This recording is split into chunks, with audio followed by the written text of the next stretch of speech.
Okay, thank you. Thank you for the invitation. Great to be here and great to reflect upon the global warming. Where are we heading?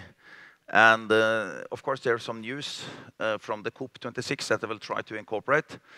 And just to jump to conclusion, I'm actually quite optimistic that we will be able to limit the global warming to maybe to 1.6 degree, maybe 1.7. I will give you the reasons for that. It's a combination of technology progress and policy making. But it's not easy, and of course we have to still have a high pressure on the policies.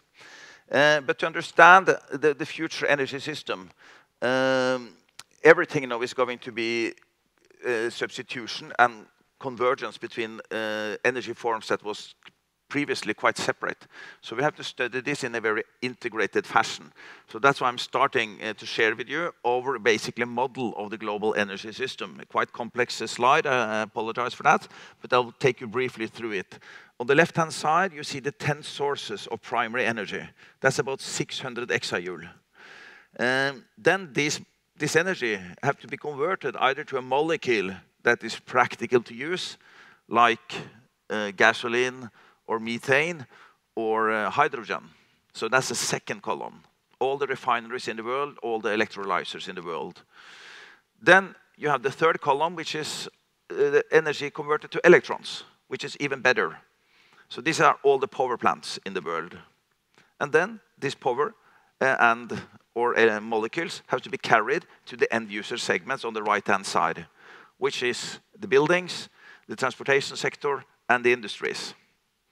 But also we have to analyze what is the energy actually used for, and that is the gray columns you see on the right-hand side, because losses associated with heating, with generating work, electrical services, or minerals, they are very different depending on whether you have a molecule or an electron.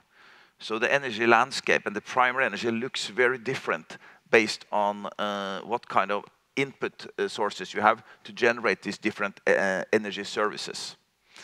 So basically you can regard this as a big equation set, a vector space for the mathematicians among you. And then you have to solve this with respect to optimizing according to different criteria. For example, you can try to optimize as much energy as you need with the lowest possible cost. Or you can try to do the same, but with lowest possible emissions. Or you can try to find a good trade-off between those two. And I will show you some of these solutions now. And I will start then to focus on the carbon dioxide emissions. So what you see here is 9 different solutions to this equation set. And they are, according to the latest IPCC report, giving you global emissions that will deliver with a 50% probability, 1.4, 1.5, 1.6, all the way up to 2.2, every decimal of global warming. So, and then why don't we go for the 1.4, if it's possible to put up a landscape or an energy system that could deliver that? One thing is whether it's realistic or whether it's desired. Because of additional cost and threat maybe to biodiversity or other factors. So I will take you through some of the details here. But first, let's look at what they said during COP26. In Article 17, they said we want to reduce emissions by 45% by 2030 and to zero by 2050. And as you see here, this is actually with a margin consistent with a 1.5 degree scenario. You're actually tracking towards a 1.4 degree if you're successful in going down 45% by 2030. So we could actually lag that a little bit if just the trajectory of the curve is like it is. But in 2050, our solution to net zero is actually net zero in 2046. And you see that the carbon capture and storage is bringing the emissions below zero. Zero is that gray line. Let's then look at, so for each of these lines, it's a complete energy system. So we can look at the investments, the wind, the solar, the oil, the gas, the coal, the emissions for all of these different sources. So we can start to look at the investments. And over the last 15 years, global investments has been about between $2 and $2.5 trillion in the energy system, upstream and midstream. But you see those three valleys there, which is the financial crisis, the oil price collapse 2016, and the COVID. But except from that, it's touching 2.5 trillion. Going forward, for the 1.4, you need 4 trillion. For the 1.5, you need 3 trillion as a peak. But for the 1.6, you can actually continue with existing investment levels. So this is kind of realistic then, from a capital mobilization point of view. You could maybe have enough capital also for the other scenarios, but as you soon will see, that will put extreme stress on some of the supply chains. So, and what the energy transition, how will it happen? It will actually not happen because we stop producing oil, coal, or gas. The only way to make it happen is that we are competing it out of the market by first building the renewables. So the speed of solar, the speed of wind, and the speed of, for example, EV penetration is what will determine the energy transition. That's the only thing. The market will then regulate what is happening with the fossil fuel. And since the marginal cost of operational cost of renewables is extremely low, it will always compete out thermal power. If you can, you will never stop wind if you have wind power and rather prioritize thermal. So it is going to be outcompeted. And then, so let's look at, so what we then need to understand the speed of the energy transition is how fast can we get solar PV developed globally. And this is the levels needed. For 1.4 degree scenario, we need 47,000 terawatt hours globally. That is, compared to the global, you see that faint gray line, that is the current total electricity production globally. So we need to be significantly higher.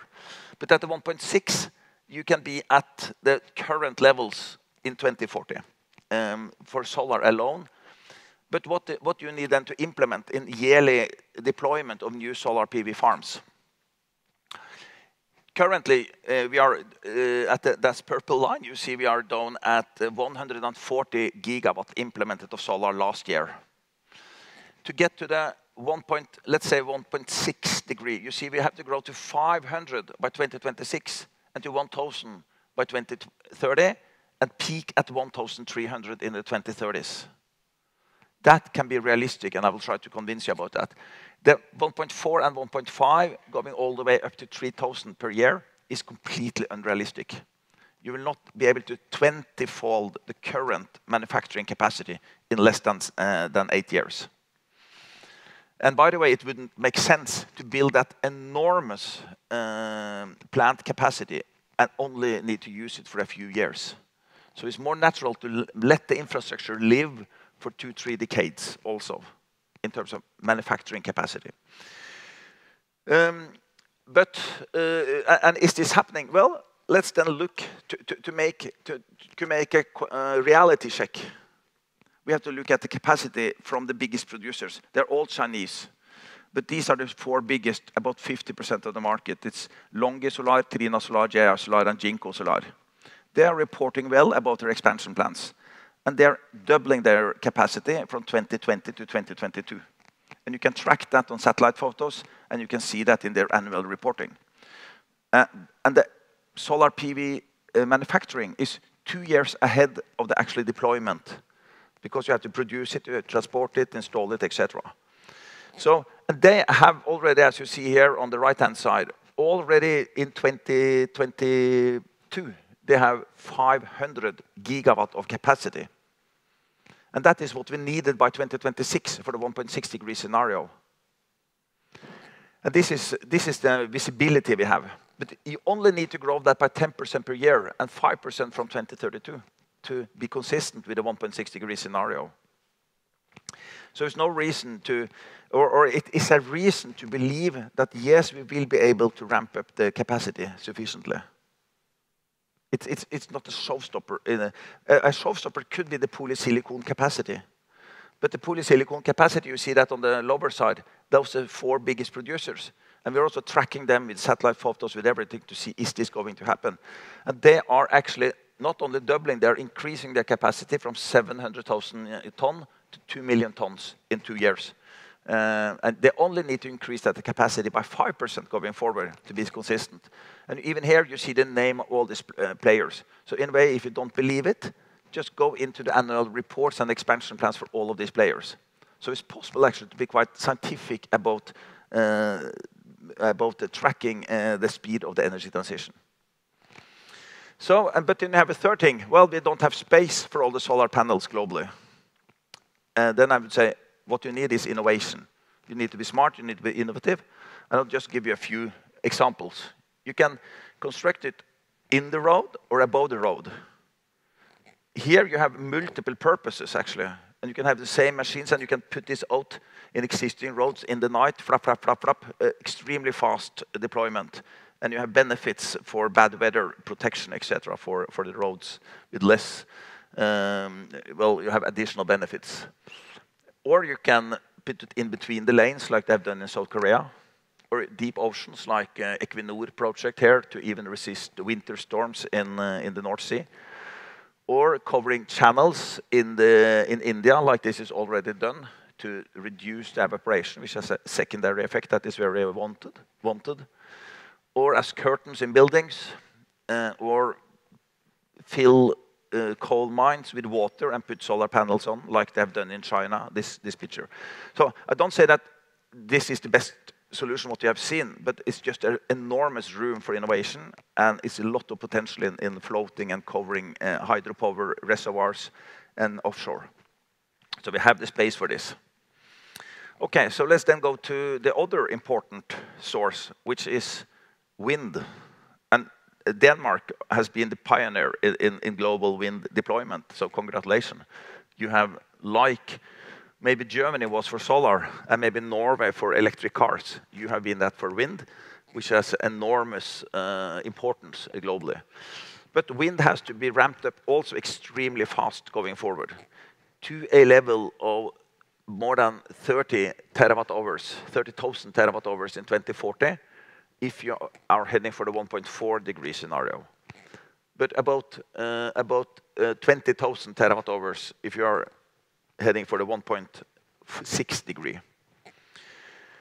And again, just the same reasoning as I had for solar. How fast do you need to ramp up the capacity? Last year it was installed 70 terawatt hours. 70 gigawatt hours. Sorry, 70 gigawatt, of course. And the capacity among the producers, of which Vestas is one of the important ones, was 137 gigawatt. And that needs to be increased to about 350 in the 2030s. So you can think yourself, is that realistic to triple that capacity within 10 years? I think it is. It's possible. It's possible to have a story that this will happen. So I think still we are definitively not on track to 1.4 or 1.5, but maybe to 1.6 or 1.7, as you see here. And again, space, maintenance, you know, there's a lot of issues with current solar farms. Also, they are all of them are producing, most of them at least, less than they're designed for. And yeah, so it's issues. But again, it's enormous room for innovation. For example, you know, one of the problems with the big big turbines for floating production is that it is impossible to do maintenance, to take them off and on, because they're moving and they're too big. But if you can build a wind wall 300 meters tall with 120 1 megawatt turbines that are all connected with a lift system to bring them up and down, maybe you can solve the maintenance issue. Or maybe you can, here's another structure that is under construction by FlexiFloat. It's a big floating structure and is moving, and it's both wind production, it is pressured air in those columns producing power from air pressure pulsations, and then is solar. So again, I don't say that this is necessarily the successful way to do it, but there's a lot of room for innovation again here. So with that, if you believe in the wind and the solar that I just showed you, we can see how wind and solar can force fossil fuel out of the energy system, because this is the only way to do it, as I said. And here you see that. So from the top, you see, first of all, it's a very long-term perspective from 1965 all the way to 2100. And currently we are producing, as I said, you see the financial crisis and you see the COVID, those two opposite spikes there. And now we're still growing energy consumption, touching 600 exajoule, but then solar from the top, and wind, and then hydropower, geothermal, and biomass will force coal, oil, and gas out of the market. And by 2050, in this solution, it is 77% green energy sources in 2050. So you see, this is the primary sources. If you look at exactly the same figures, but what is carrying this energy to the end users, like you see on this icon on the top right side, today it's 20% is carried as electrons, and most of the other is carried as molecules. You know, gasoline or methane to the buildings is all molecules. Here, 60% will be electricity in 2050. And since this is intermittent electricity, at least 1/3 need to be taken from storage. Also a huge challenge for the storage system. Are we able to deal with the storage and the intermittency? Question mark, and I'll come back to that. Finally, we can look at the end users segments consumption of energy. By the way, you see hydrogen is going to increase, according to this solution, from 2% to almost 10%, fivefold. Then we're going to the end user segments. And as you see, all the end user segments, buildings, transportation, and industries get increased access to energy, even if the total energy consumption is going from 600 to 450 exajoule. And how can that happen? The point is, if you are burning fossil fuel to create work, like transportation, like spinning, like everything, you're losing 2/3 of the energy in heat losses to the environment. And that is in that gray part on the top. That's all the heat losses. But if you are having an electron from a solar farm, even taking it back and forth into a battery, you will only lose 20 to 25%. So the losses are much smaller.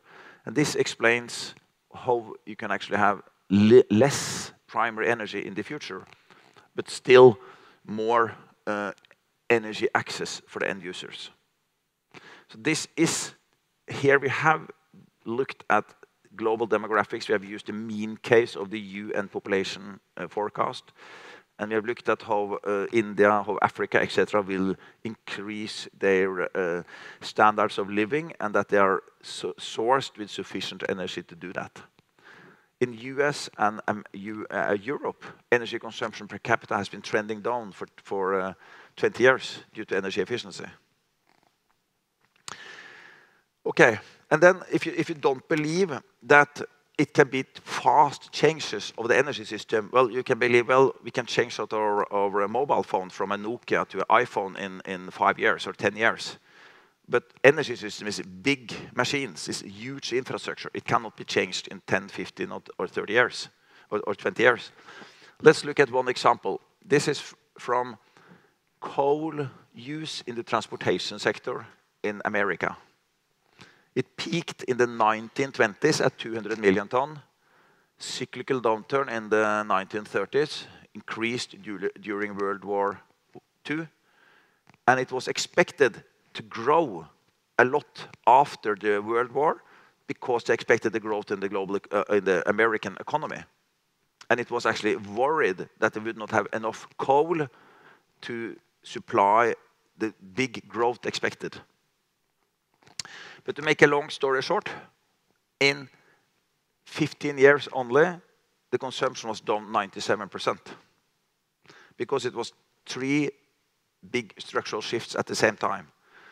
First, you started to use oil instead of coal to fuel the boilers.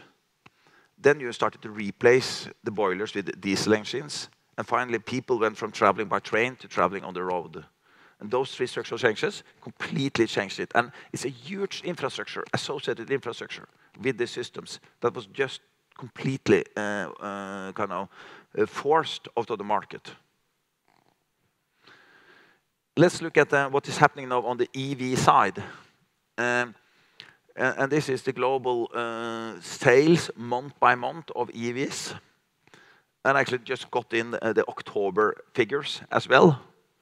Didn't have time to put them into the graphics, but now it's 11% EV sales globally in October, in September and October. And nations like Germany was up at 30%, up from 3% only 2 years ago. So it is exploding. And there is, what you see is that there's a lot of ICE car, gasoline car capacity that is shut in due to lack of components. But they are protecting the EV plants. So Ford just shut in 4 different factories for EV production, for ICE car production.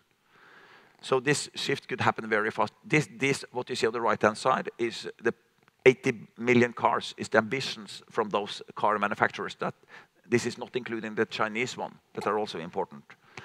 So we think, well, some of them will be delayed. They will not deliver on their ambitions, but still the Chinese companies will come on top. So I think we can actually talk about maybe 70 to 80% new sales penetration in 2030. And looking at where you're heading, we are trying to fine-tune this now to look at 2021 and 2022. But at the 1.8 degree scenario, we need to be at 11% in 2022. But we need to be at 13 or 14%, 13.5% for the 1.6 degree scenario. So we're almost trending also on the 1.6 degree scenario on the EV sales. So with the scenario, the solution I just showed you, we are actually landing at net zero in 2057 at 660 gigaton, which is, as I said, consistent with the 1.6 degree scenario according to the IPCC AR6 Working Group 1 report that was just published. In this report, they have already accounted for the so-called non-CO2 forcing after net zero, meaning methane and nitrous oxide and hydrofluorocarbon emissions after net zero of carbon dioxide. And but with the COP, back to the COP26 meeting, you had a quite ambitious methane pledge signed by, I think, 104 countries. They have focusing on reducing methane emissions by 30% already by 2030. And if that is the case, if you take out a lot of the methane emissions, this could be done from focusing on meat production, cattle, artificial meat production, for example, and also on rice. The rice cultivation is the biggest emitter of methane, enormous emissions. If you do dry seeding, etc., some scientific reports have shown you can reduce it by 90% if you're doing a kind of much more scientific rice cultivation. So then it's a clear upside. So what I just have described as a 1.6 degree scenario could, with successes on the methane side, be transformed to a 1.5 or even a 1.4. The other upside is the deforestation. Also on the deforestation by IPCC, it's expected to be about 5 gigaton negative contributions. If these countries, I think it was 140 countries representing 91% of the global forest, are successful in stop deforestation. Also, that is an upside. That could be approximately 0.1 degree versus if you are able to do that, to stop that for 45 years earlier than what you have done, what you would have done according to the IPCC base case. So with these two upsides, we clearly have an upside to the 1.6. But also, I admit there could be significant downsides to 1.6 in terms of we can be delayed in the solar PV, the battery manufacturing, the EV penetration, all of that could be delays. But I think that those are maybe balanced, those upside and downside. So I think it's actually reasonable to say that 1.6 degree is reasons to believe in, of course, both with scientific uncertainties about whether that will happen with that CO2 content in the atmosphere, and all the other kind of uncertainties. Then let's start to look at some specific technologies that is needed to succeed here. And the first one is CCS. You saw that in all these scenarios, we are up to almost 8 gigaton of negative emissions.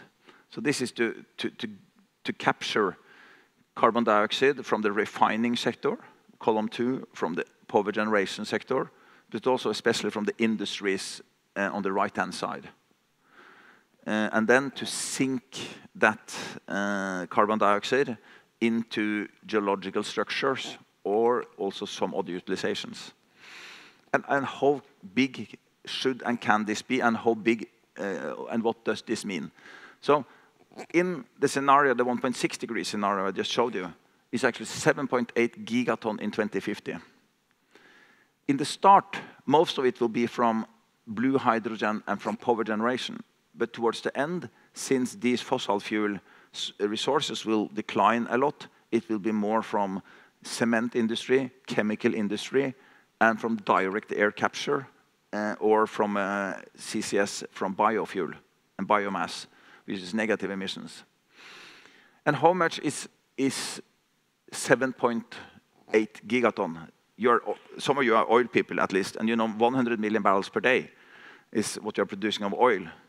That is, in a year, 36 billion times with 365 days, divided by the ton, 7.49, you are ending up at 4.2. So 4.2 gigaton of oil, 3 gigaton of gas. So basically, this CCS scope in mass handling is bigger than the entire oil and gas industry today. So the scope for oil companies, I mean, you cannot lean back and say we don't have more mass to handle. No, we have to actually to capture more mass from the society and inject it into the ground than we today are taking up from the ground and injecting into the society. And who should do this job? It must, of course, be the oil companies. So it's an enormous scope. But the wells are much bigger and will last for longer, and you will have them as far apart as possible. So these calculations, typically one well could inject 1.5 million tons. So you need, from this, if this is going to be realized, you need about 300 wells in 2030, 2,000 in 2040, and above 5,000 in 2050. And some of them will not last for more than 5 to 10, 15 years. So probably you need to drill more than 10,000 CCS wells. So this is also a big scope, of course, for the oil industry. Looking, and we are mapping where can this most efficiently be done. And what you need is you need the big point sources, and you need the reservoirs that are suited nearby. America is actually coming out as one of the best places to do this. But also there's a lot of other opportunities in the North Sea and in Europe and many places in China and other places. You have to look for the right kind of geological structures. Just one reflection on Europe. Here you see on the left-hand side the total current CO2 emissions by European countries, by sector, and also on the right-hand side by per capita. So you see that actually Denmark, you used to emit 55 gigaton in the 1990. And are more than half, actually Denmark is the country that has reduced the emissions the most with 52%. UK is number 2 with 48, and the others are actually lagging with on the reduction of 30% or something. But looking at the scope for CCS, Denmark is actually producing, now it has 0.07% of the global emissions, but if you are reaching the ambition in the new strategy to up to 30 gigaton, then you will have kind of 5 times more injection than versus the share you should have had if you were equal to all others.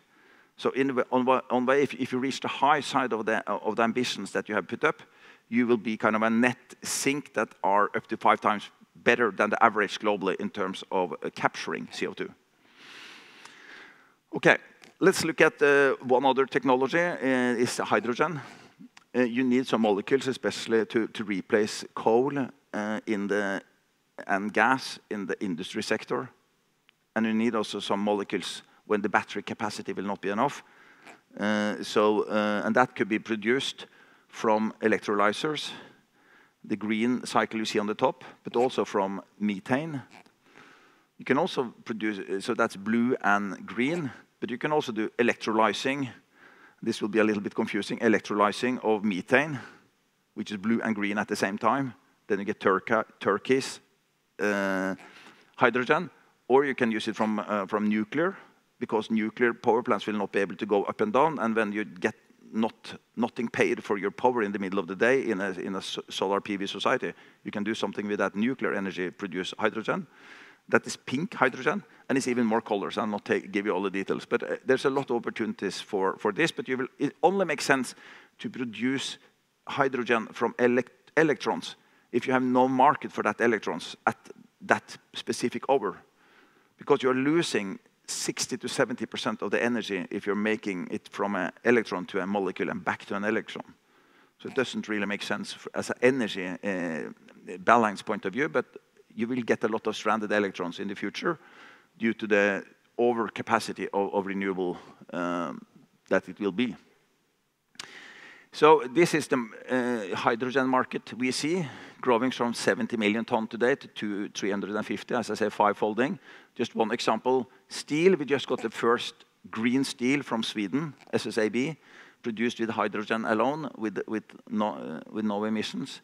Also, I believe in hydrogen in aviation. You know, when you're taking off with a jumbo jet, you use half of the fuel to lift the weight of the fuel. So, and since hydrogen has 3 times higher density on weight, then of course it has a big role in aviation. Finally, on the battery side, just want to comment on that. That's a third enabling technology. That's also going to see a complete revolution going forward. These curves are back to the scenarios I showed you to reach, well, we can focus on the 1.6 degree scenario. You need to have a lot of storage to deal with the intermittency of solar and wind. We have done calculations globally to see exactly how much, but you also need to have it in the end user segments. So we need around 250 gigafactories of batteries. But just now, you know, we have Morrow and Freyr planning several gigafactories already in Norway. They're under planning in Finland, many in Europe, and of course most of them are in China and Korea. So, but the point is, it's not unrealistic. It's not going to be a showstopper that we need these 250 big factories by 2040. We have other big factories in steel or chemicals that are even bigger and that are thousands. And then we have this material issue. We don't find enough of the right materials, and we're going to run out of that. Well, the answer is, I think it will not be a showstopper. It could be temporarily delays, but since we have a lot of different chemistries, alternative chemistries, and this is, well, quite complex. I don't want to comment on all of this, but many of these are without cobalt, and especially one I believe in is the LFP, which is lithium ferrophosphate, lithium iron phosphate batteries. Those have not the same energy density, but they are much less risk of starting to burn. They're much higher temperature they need to start to burn, so you can actually pack them denser. And they're much cheaper, and it's abundance of materials. So I think that the Chinese cheap cars are already using these kind of batteries. And if you look at stationary storage, I think that will take the market. So if you are running off the cobalt, you have a lot of alternatives. You're not depending on one metal alone. So what I hope I've said is that it is possible, the energy transition. It's not just a dream or impossible thing to do. Still, we could argue some of the industrial sectors, how are we doing that? I indicated something on the steel side. You can have the same discussion on all the different metals or chemicals, etc. But there are really no complete showstoppers. And CCS will be a very important part of this balance. So with that, thank you very much, and I'm happy to have a short conversation with you, Nina.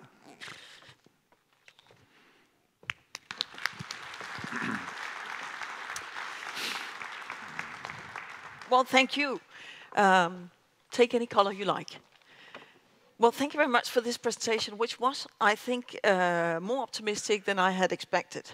And maybe also more optimistic than I would expect from the political sort of decision-making we see at the moment. So are we actually, when you look at the political decision-making processes, on the right track to 1.6%? Because when it comes to investments, I mean, to me, this curve still looks very, very flat, and then we expect a lot. But are we on the right track?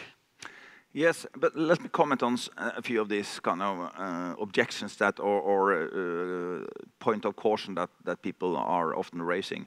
They say, well, the grid, you know, the society is electrifying, and the grid would need enormous upgrades. Mm-hmm. And that investment is explicitly not included in my investments. I said it's only upstream and midstream to the power plant, but not downstream from the power plant.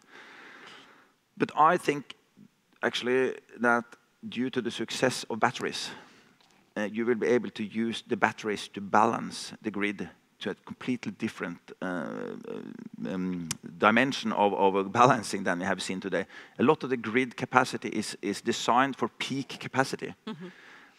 But if you have if the battery cost is coming down to less than $100 per kilowatt hour, it means that if it has daily cycles, the extra power price could only be 25% from the batteries only adding 25% to the power price. Mm. And then you can use that to balance the grid both from the generation side, in the middle of the grid, and on the consumption side. And then the grid investments will actually be less than what it would have been in a fossil fuel system, rather than higher for the next 3 to 4 decades. So that's why we not included it, because we think it's not a differentiating factor from kind of with or without energy transition. Still, you would need to invest a lot in the grid. Mm-hmm. And you will have to do it, but not enormously enough, much more, like we have seen from some other analysts. But when I look into the investments in PV and in wind, I mean, your curves clearly shows that, you know, we need to have a lot of investment there. Yeah. When you talk to politicians, are they aware of the pace we need? Because I can have my doubts when I look to Danish. I think, to be honest, I haven't seen really very many other analysis than with this year by year what is needed. You know, but you just have to go home. Everybody can do that if they just like spreadsheets in a way, to go home and do your homework and to look at how to balance the system every year going forward. And this, I showed you 9 different solutions here now, but I think people are, well, IEA, I think, did a great job with this NZE. But I think the only thing that was missing there, I think it was, or that I didn't like in a way, was that they were completely unrealistic on the short-term oil. And they're already now we are back to 99 million barrels per day. And they said we need to stay at 95. But in our trajectory, we actually have oil as a part of the 1.6 degree solution, peaking in 2026 at 102 and then declining quite fast. But that is still realistic. I think you are able to back calculate how to get there in terms of EVs, etc. Mm-hmm. And so you showed the graph with the cars and so on. This is really a very positive development, and you have the hydrogen development. I mean, power tracks and so on, which is a bit of a game changer. It sort of took a lot of attention within the last just few years, at least in Denmark. So, I mean, do we actually have a clear idea of how much EV we need? Because it seems like it's growing by the day. Yeah, but well, I think it's realistic that we could see the EV growth from currently 11% to like at least 70%. But actually, we can use all. We can use it all, no matter how many mills you put up. You can use all the green energy you can produce. But of course, some places in China, actually, the EV penetration has gone faster than the transition to green energy sources, and that's actually increasing the carbon footprint short term, because you're using coal-fired power plants to feed the EVs, and that is a negative kind of climate footprint. But I think that is, in one way, is not so important, because you need to work on both of these dimensions at the same time, and the end game is quite clear. So even if you have some imbalances in a few years, it shouldn't stop you. It could be some good arguments in a way against this in the short perspective, but in the big, long perspective, making the electricity sector green is going hand in hand with making the transportation sector electric, actually. But we don't want cars to run on fossil fuel, EV cars. But I mean, No. if they do that, that But will only you be for a have short to period. prepare for it, that it will be green energy, and then it will be green, as I just said. Yeah. Yeah. Okay, so let's turn to the question of storage of electricity, because this is something you expect a lot from looking at your graphs. And I guess the question of storage is not yet resolved, but you put a lot of faith in batteries. Yes, batteries make a lot of sense with solar, because solar has a daily cycle. And then you can have almost 365 cycles per year. And if it lives in 25 years, you can have 10,000 cycles. So with what I just said, if you get the price down to 100 per kilowatt hour, it's $10 per megawatt hour per cycle, which is, and the electricity price is typically 50. So that's only adding 20%. But for wind, you know, the wind patterns are different. On average, it's 90 weather cycles per year. It's 4 days high pressure, 4 days low pressure, you know, to put it simple. And that's on average. And then the batteries you need is 4 or 5 times higher, actually even more. So then batteries are actually less efficient. But a combination of wind, solar, batteries, and for some extreme seasonal backup capacity from, for example, gas power, is actually going to add up in many countries.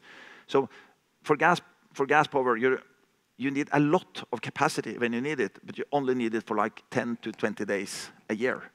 So you have to find a way for capacity pricing to make people get paid to not use it and then suddenly use a lot of it in a few days. And then, as you say, if we have the implementation of electric vehicles, then they will work as a sort of storage as well, because, I mean, they will typically be loaded throughout the night. That's an excellent point. And even just one of the most innovative thing I just heard about that is that in the future you will all have an app for your electric car, and you will have much lower electricity prices if you accept to use your car as input-output to the system. And then you have to program that, or it will actually read from your Outlook that next Sunday you're going to your cottage, drive 300 kilometers, then it will make sure that you have enough of that. But the new thing I saw now was that actually they will use parking in big cities for a way to incentivize balancing of a city, so that if you, for example, in Japan, they have 2 different electricity systems, they might lacking electricity in one of the systems due to the weather situation. And then they can incentivize people to drive to the east side of Tokyo with their cars to load power in that part of the city, and then take the train in like they're doing in any case, you know. So, and then you're paid to park. So I don't know if this will be a reality, but it just shows, again, the enormous room for innovation also to use all these capacities we get in these future energy systems. And then there's the issue of raw materials. As you said, I mean, prices are going up at the moment, so clearly that's a big thing. But in the long term, it will be too.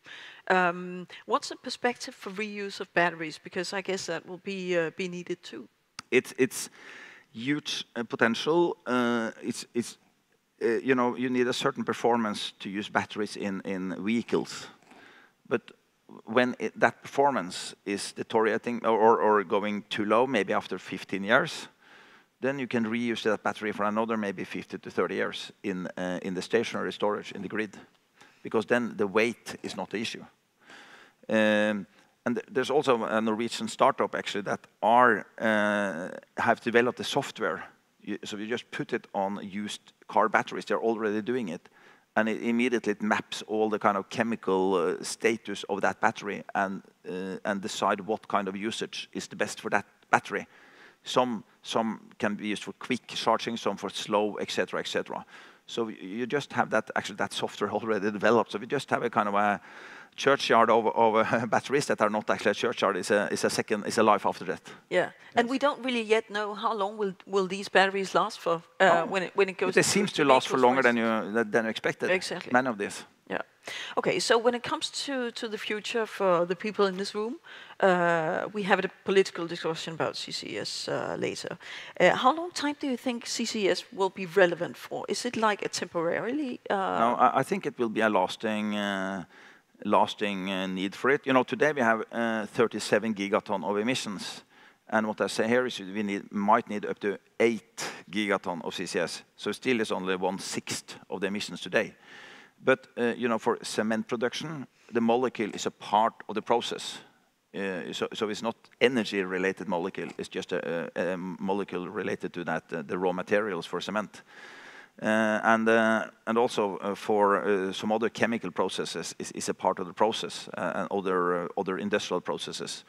But also to actually reduce the carbon content also, it's a good idea to actually, if you are able to scale it sufficiently to get down the price of direct air capture, you can do that also. I mean, the air is the same all over, so then you can put it on the top of the reservoirs. And in one way, you can say that you are actually using the air as a transportation pipeline for CO2, and you're capturing where it's cheapest to capture it, and you're still you can emit it some other places. Maybe that's the most inexpensive way to do it, actually. Yeah. So you think it's a lasting solution? I think so. I think in 2100 you will also have that, but then you can talk if you're talking about 2022, 2023, 2024. I think we are doing climate engineering. You know, so you're using all of these technologies to make the best climate people would like to have in the different parts of the world also. Well, I mean, that's a long time ahead, so let's stick to the 2050 perspective, or even the 2030. Well, Mr. Rystad, it's been a pleasure having you here. Thank you very much for joining us here in Copenhagen. Thank you.